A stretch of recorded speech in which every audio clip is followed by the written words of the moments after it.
Hello guys, in English poetry first paper, today our topic is the lyric. Okay, the lyric is a popular form of poetry. It is short, simple, personal, emotional and musical. It has simple rhyme scheme. Shelley is the greatest lyric poet in English. Greek song was divided into categories. One is melic or lyric song and second is choric song.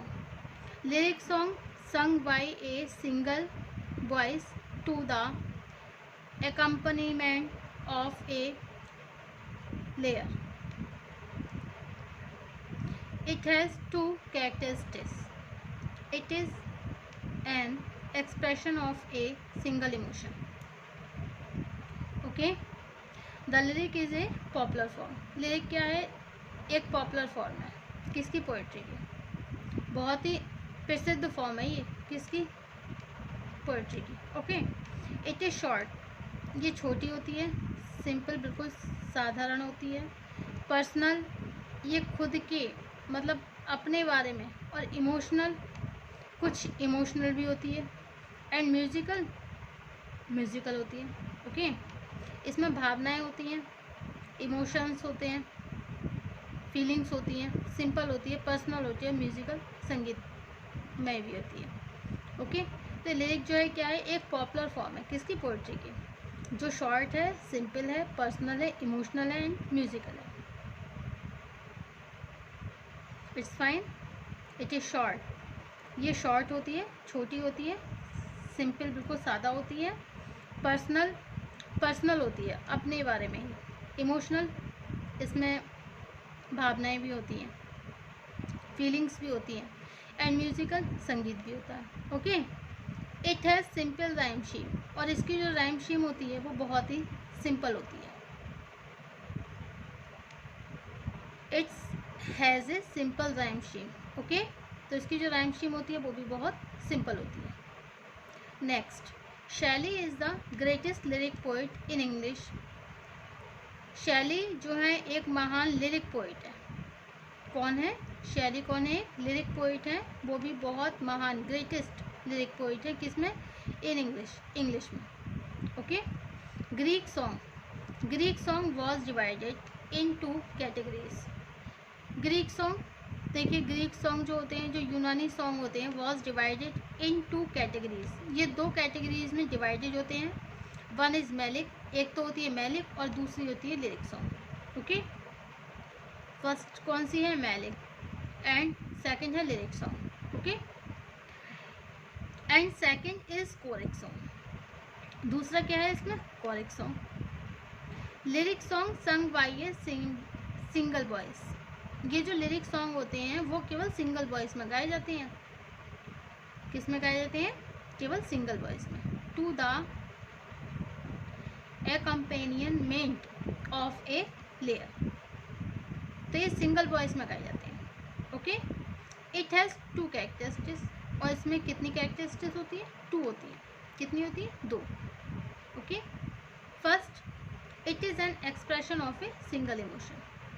It is an expression. इसमें अभिव्यक्ति बताई जाती है. किसकी? Single emotion. जो single emotion होते हैं उनकी अभिव्यक्ति भी इसमें बताई जाती है. किसमें बताई जाती है? लिरिक में. Okay. It's fine.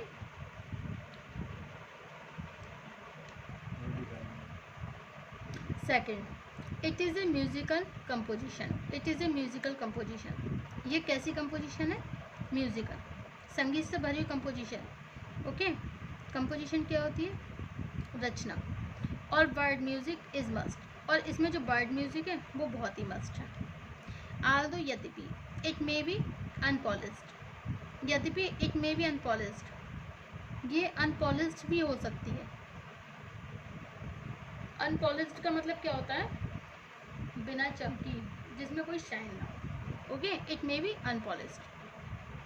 It gives expression to a single emotion. It gives a expression, ये क्या देती है? कुछ अभिव्यक्ति देती है. किसे? To a single emotion. Single emotion को अभिव्यक्ति देती है, मतलब सिंगल इमोशन की अभिव्यक्ति है ये एक तरीके से। क्या है? It's gives expression to a single emotion. तो ये सिंगल इमोशन की अभिव्यक्ति है। और क्या है? फीलिंग और फीलिंग की। It appeals more to the heart. It appeals more to the heart. ये अपील्स करती है, लागू करी गई है किसमें? To the heart, more to the heart. Okay, then to the intellect. Its appeal to the intellect is through the heart. Through the heart. Okay, second point है आपका, it is a musical composition और word music is must. ये क्या है? एक musical composition है और word music is must. इसमें जो word का music है वो बहुत ज़्यादा must है. Although it may be unpolished. Although यद्यपि it may be unpolished, ये क्या है? अनपॉलिश्ड भी हो सकती है, मतलब शाइन, जिसमें किसी प्रकार की कोई शाइन नहीं होती। Okay, it's gives a expression to the single emotions और feeling. It gives a expression to a single emotions और feeling. It appeals more to the heart and then to the intellect. Its appeal to the intellect is through the heart. As a rule it is the quite brief and it is a subjective poem, for since it expresses the poet's emotion. It expresses the poet's emotion.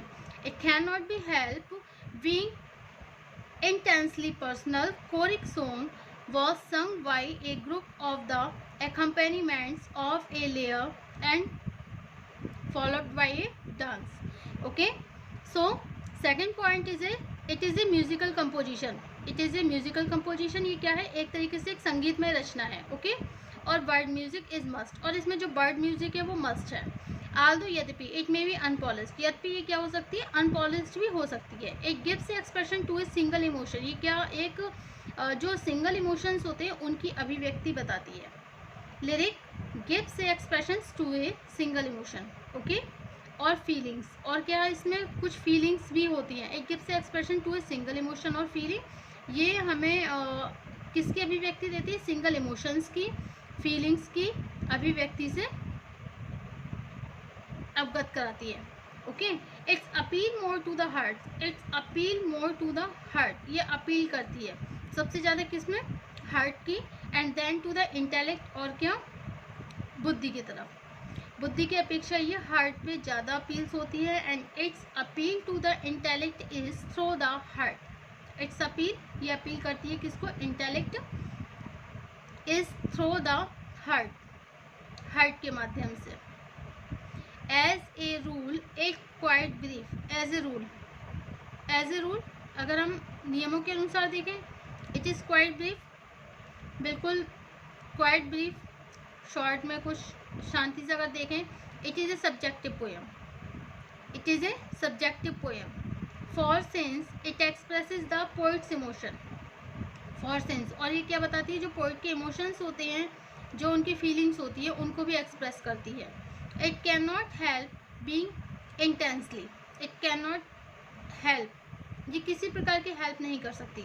Being intensely personal choric song. Being intensely personal, personal होने के बाद भी choric song was sung by a group to the accompaniment. Choric song was sung by a group, और ये जो कोरिक song होते हैं, intensely personal choric song जो होते हैं, वो संग किसके द्वारा गाए जाते हैं? संगत के साथ गाए जाते हैं। किसमें? Of a layer. And followed by A dance, और किसके द्वारा फॉलो किए जाते हैं?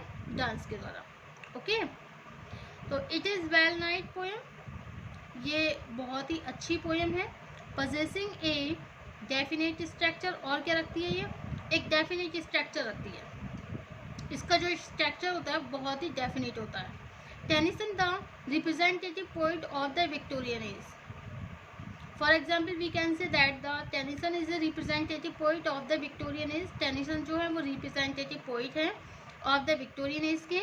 Is a famous lyric poet and Shelley is at his best in his lyrics. And Shelley is also at his best in his lyric, और जो शैली है वो भी अपने लिरिक्स में बहुत ज़्यादा बेस्ट है। ओके, नेक्स्ट पॉइंट है आपका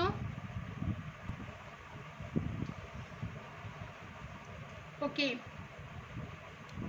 it is well night poem. ये क्या है, एक बहुत ही वेल नाइट पोएम है, पजेसिंग ए डेफिनेट स्ट्रक्चर, और इसका जो स्ट्रक्चर है बहुत ही डेफिनेट है।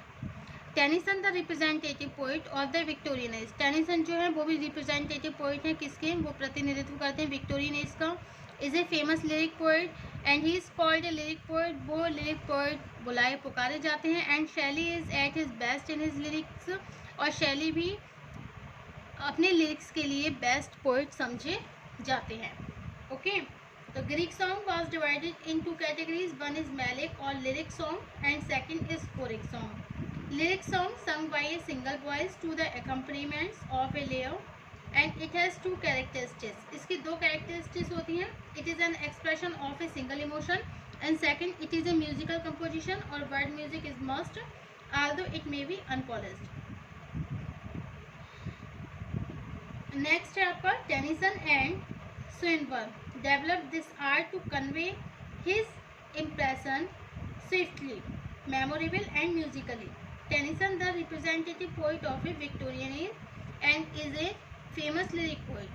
The concluding lines of his famous short lyric "Break, Break" is an example. Break, break, break, at the foot of thy crazes, O sea, but the tender grace of a day that is dead will never come back to me. The height of his real lyrical genius is seen in the poem Crossing the Bar. Okay.